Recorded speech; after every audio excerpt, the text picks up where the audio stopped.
Les amis, bienvenue sur cette nouvelle vidéo. Je vous ai mis aujourd'hui un petit peu sur le côté. J'avais envie de changer d'angle de vue. Dites-moi si vous aimez ou pas. C'est un peu original, mais c'est pas très grave puisque la majeure partie de ce que je vais vous montrer encore une fois se trouve sur mon ordinateur. Donc aujourd'hui, je vais vous parler de ce qu'il faut faire attention, de ce à quoi il faut faire attention pour parler français lorsque l'on souhaite investir dans des actions qui versent des dividendes. Et je vais aujourd'hui vous parler de 3 pièges qui vous permettent en fait de vous mettre entre guillemets la puce à l'oreille, qui vont vous dire c'est bizarre, si le rendement il est aussi élevé, eh bien je comprends mieux pourquoi.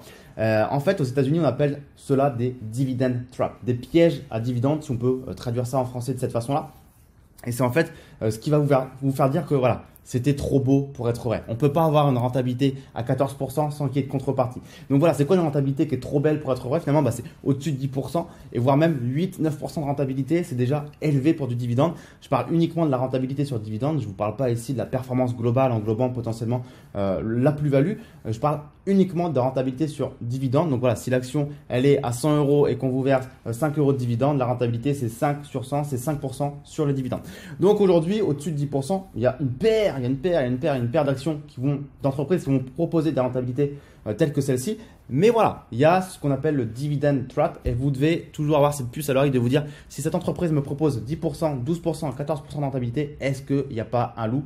Et malheureusement, la réalité c'est qu'il y a souvent, quasiment tout le temps, un loup. Personnellement, dans mon portefeuille, je n'ai pas d'entreprise qui verse 10, 12, 14% de rentabilité. Il y en a peut-être une ou grand max deux et ce sont des entreprises particulières, ce sont des entreprises qu'on appelle des MLP, des Master Limited Partnership, qui sont dans le secteur de l'énergie et qui ont une structure fiscale qui fait qu'elles peuvent se permettre d'avoir de si grosses rentabilités parce que fiscalement, elles ont l'obligation de reverser à leurs actionnaires la plus grosse partie, la majorité quasiment même, la totalité de leurs bénéfices. Donc c'est pour ça qu'on arrive à des rentabilités très intéressantes dans le secteur des MLP et de l'énergie, mais je ne vais pas en parler aujourd'hui dans cette vidéo, c'est un autre sujet. Alors les 3 points que je vais vous évoquer aujourd'hui sur le fait qu'une entreprise puisse être un piège vis-à-vis de sa rentabilité, c'est bien déjà un très gros taux de distribution, ce qu'on appelle le pay-out ratio. Deuxième point, un très gros niveau de dette. Et troisième point, le fait qu'il faut toujours faire la différence entre le résultat net et le cash que l'entreprise a réellement à disposition, ce qu'on appelle le free cash flow. Donc si je t'ai perdu, ne t'en fais pas. Je t'ai prévu 3 exemples illustrés d'entreprises, en réalité 2, pour te expliquer pourquoi, ce à quoi il faut faire attention quand tu as repéré une action qui a un gros dividende. Ok. Donc la première entreprise que je t'ai choisie, c'est Cherry Hill Mortgage Investment Corporation. Admire l'accent anglais. Le ticker c'est CHMI. Donc vraiment je l'ai trouvé tout à l'heure. Hein. Toutes les actions dont je vais te parler là maintenant, je ne les je te dis pas que je les aime, je te dis pas que je les déteste, je te dis pas que je les ai en portefeuille, etc. C'est simplement des purs exemples. Donc cette entreprise-là, déjà, elle a une rentabilité, on peut le voir ici, de 11,76%. Donc c'est une belle rentabilité, très clairement. Et ce que fait cette entreprise, eh bien, c'est une foncière cotée, donc qui est dans une foncière cotée hybride diversifiée. Alors je te l'ai noté parce que même moi j'ai rien compris, qui fait de l'acquisition de titres adossés à des créances hypothécaires. La seule chose que j'ai compris là-dedans, c'est que ça ressemble énormément à ce qui a provoqué la crise de 2008. La crise financière de 2008, c'était des titres justement adossés à des créances hypothécaires, ce qu'on appelait des MBS, des Mortgage Based Securities. Bref, des choses qui sont imbriquées entre elles, etc., etc. Bref, pas du joli. Donc déjà là, je me dis, bon, voilà, cette entreprise-là, elle fait une activité que j'aime pas beaucoup.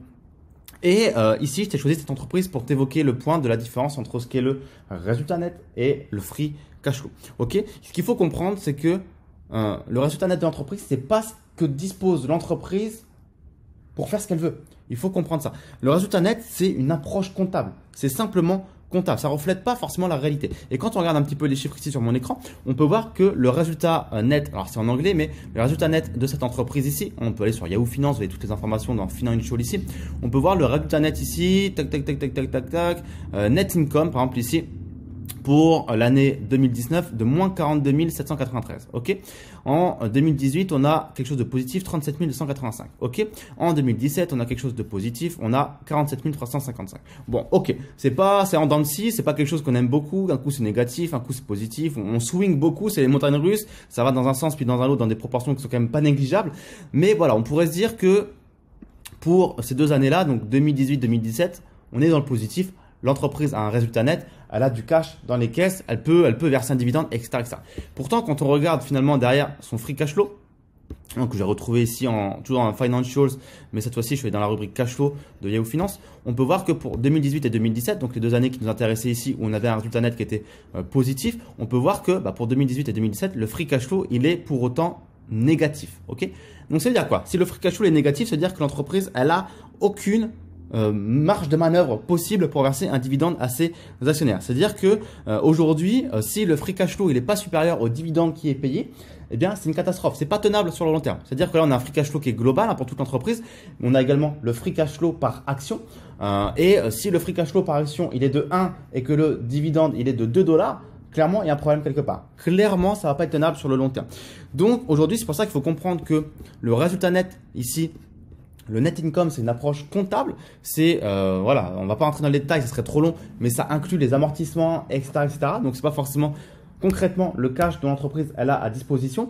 Par contre, le free cash flow, comme son nom l'indique, free cash flow, le free cash, c'est ce dont l'entreprise elle peut utiliser pour par exemple payer les dividendes aux actionnaires. Et donc là, on voit qu'avec un free cash flow qui est négatif et pas de peu, c'est clairement impossible de verser un dividende aux actionnaires. En tout cas, c'est pas viable.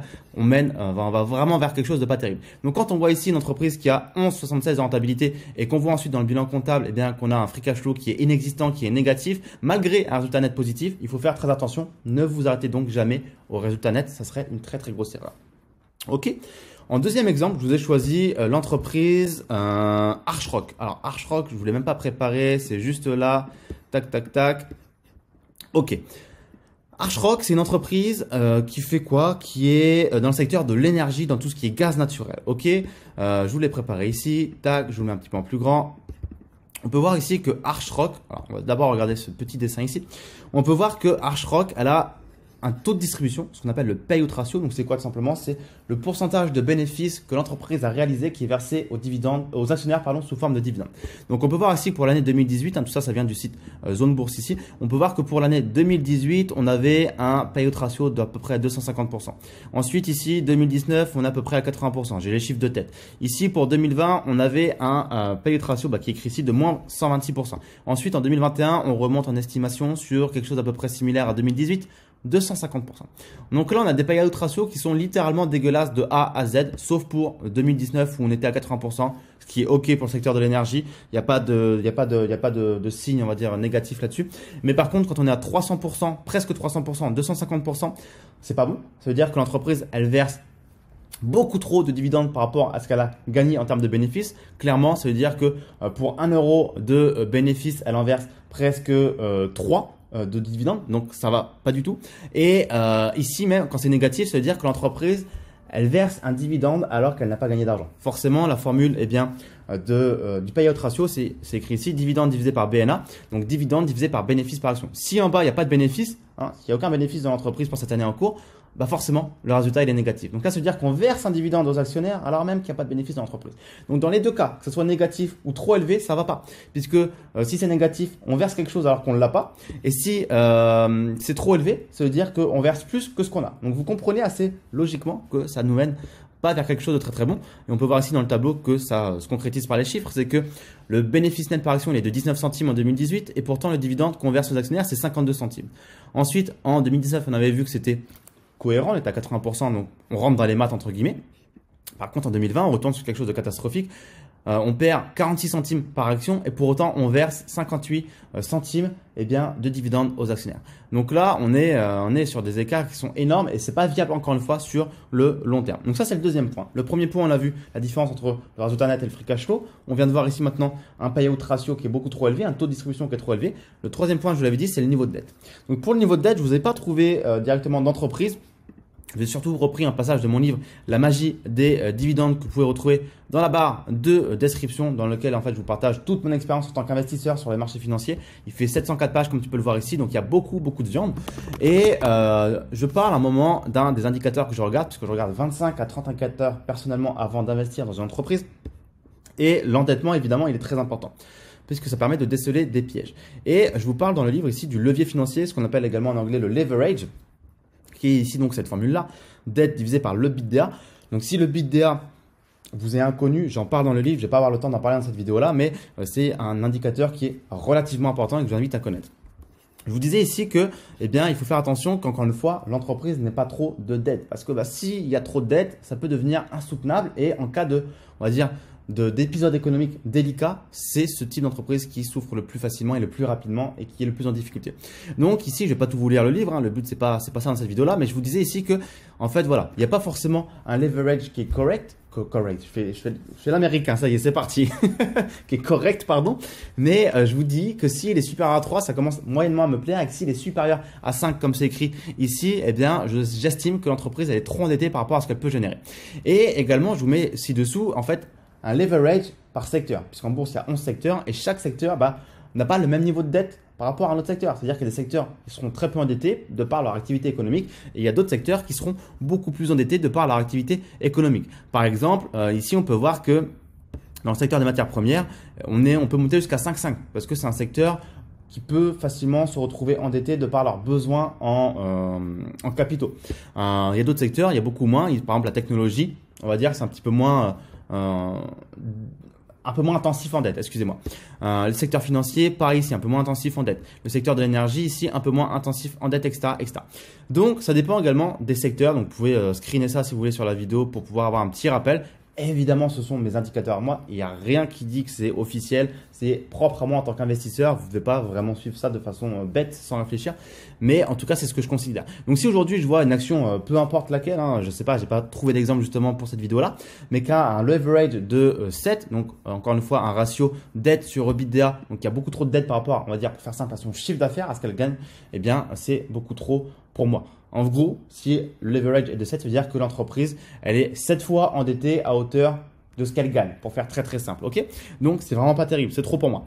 Donc, les amis, voilà ce que j'avais à vous dire. Les 3 points à retenir, c'est donc l'endettement, le taux de distribution des bénéfices sous forme de dividendes aux actionnaires et la différence entre le résultat net et le free cash flow.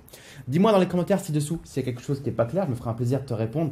Si c'est le cas, n'hésite pas à partager cette vidéo à tes amis qui sont investisseurs, à liker cette vidéo, à t'abonner à la chaîne YouTube si ce n'est pas encore fait. Retrouve dans la barre de description également justement mon livre que je t'offre à prix coûtant. Ça arrive chez toi dans quelques jours dans ta boîte aux lettres, mais également de la formation vidéo qui est éligible CPF, du séminaire, du service mensuel dans lequel je te partage tous les mois les positions dans lesquelles j'investis personnellement. Bref, il y a pas mal de belles ressources pour toi pour mettre un pied ou pour continuer tes investissements dans l'investissement en bourse, dans les actions à dividendes. Merci à toi de m'avoir écouté et je te dis à très très vite. Ciao, ciao.